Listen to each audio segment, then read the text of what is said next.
What are the 5 reasons that you won't give up when life catches you on the blind side? When the messenger of misery visits you, what are you going to do? What will keep you in the game when life knocks you to the canvas?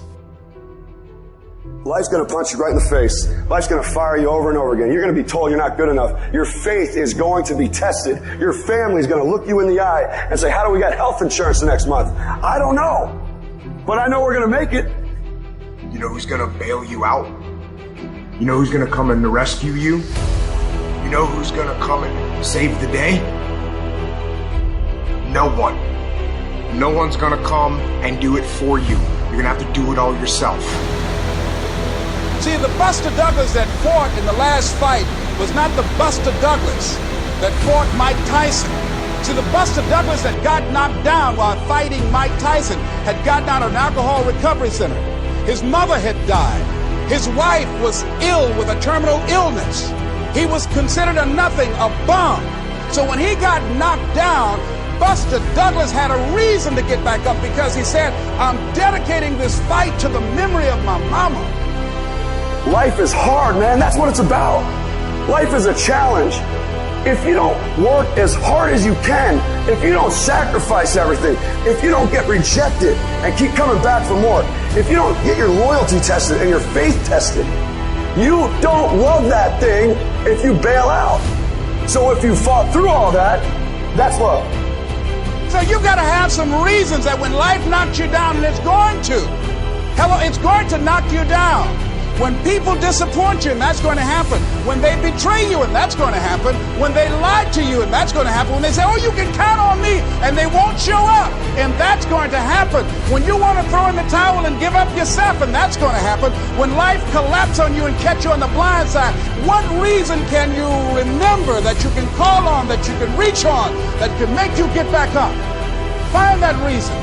Because when life had knocked me down, I said, life, I'm doing this because I want to make my mama proud of me. I'm doing this because I want my children to have a better life than what I have. I'm doing this because all my life I've been told I'd be a loser, that I wouldn't make it. I'm doing this to make them a lie. I believe like Frank Sinatra, he said the best revenge in life is massive success. I'm doing this so I can become massively successful. And with that kind of courage, with that kind of affirmation and reason to empower me, I got a saying that when life knocks you down, try and land on your back, because if you can look up, you can get up.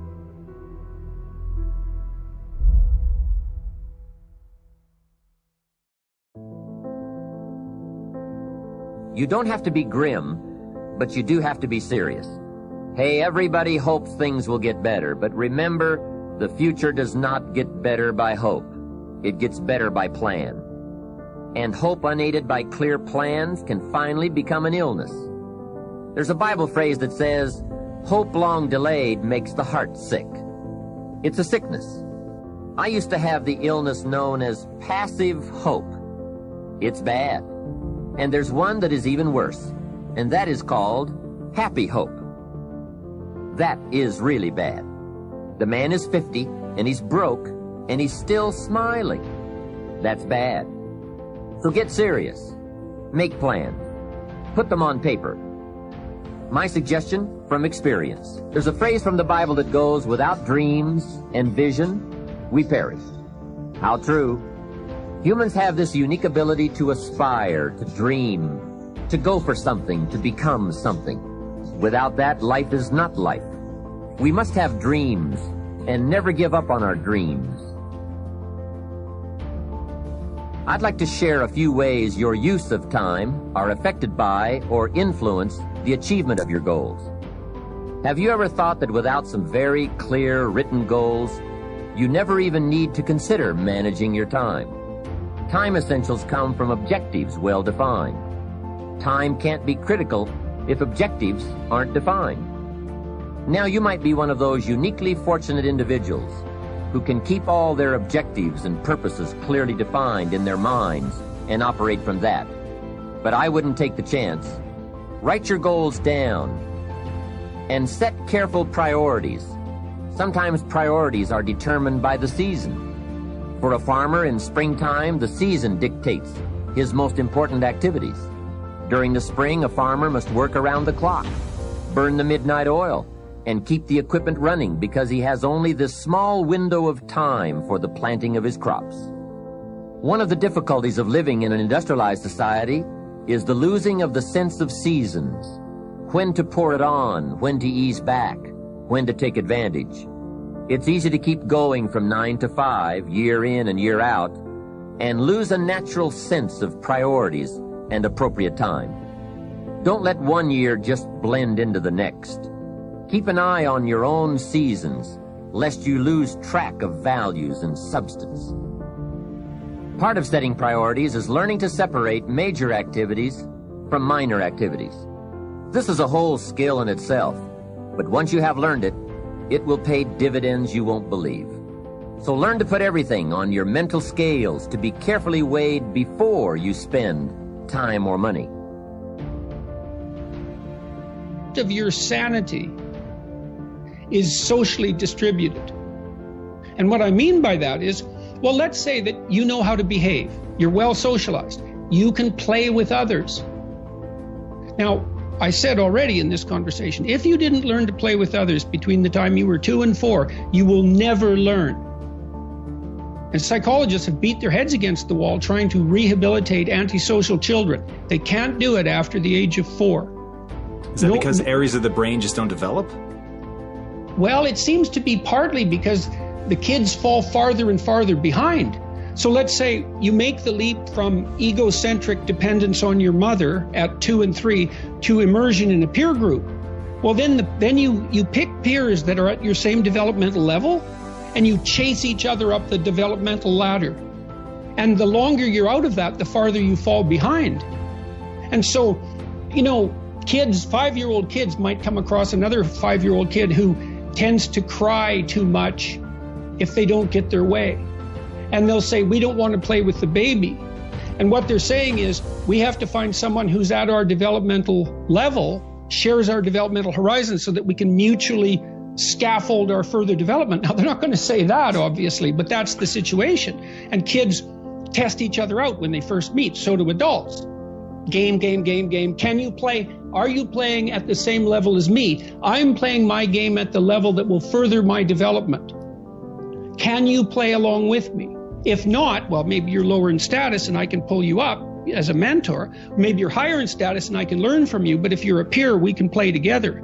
Anyways, if you're acceptable to your peers and you behave well, they'll accept you. And then they tell you all the time if you're acting appropriately. If your jokes are funny, if you're dominating the conversation, if you're bringing something of value to the table. And all you have to do is pay attention to the social cues, and you'll keep yourself regulated. And at the end of the day, you're going to get what you focus on. They're both true. This is both the most amazing time that's ever happened, ever in recorded history. And yet real things that are terrifying are also happening. But where you put your energy, where you put your attention, where you put your focus, is going to determine what you see. And that is the most fascinating and the most important thing you have to understand about the way that your mind works. You get what you focus on. If you focus on the things that are bad, they will become real. They will become exaggerated. They will begin to monopolize your thoughts. You'll see them everywhere. It's called the reticular activating system. Your mind is literally designed to pay attention to the things that you notice. Once you notice a certain car, you see it everywhere. Once you notice a certain dog, you see it everywhere. Once you hear a certain name for the first time, suddenly you realize that that name has been all around you this entire time. But now that you're focusing on it, now that you're looking for it, it is everywhere. So whatever you look for, it's going to be everywhere. If you look for the negative, it'll be there. But if you look for the positive, it will overwhelm you. When you manage something, you do so to keep it going. Well, you don't need to keep time going. You don't even need to watch it. You can be completely unaware of it. You can go to sleep. Doesn't matter. Time just continually moves. Doesn't need you. It doesn't need me. It just keeps moving. We don't need to do time management because there's nothing to manage. It's automatic. It continually moves. What we need to do is priority management. With the time that is continually slipping away from us, we need to manage our priorities to maximize the time we have. So don't manage your time, maximize your time. How? By doing the things that are the most important to do at that moment. Make every day your masterpiece.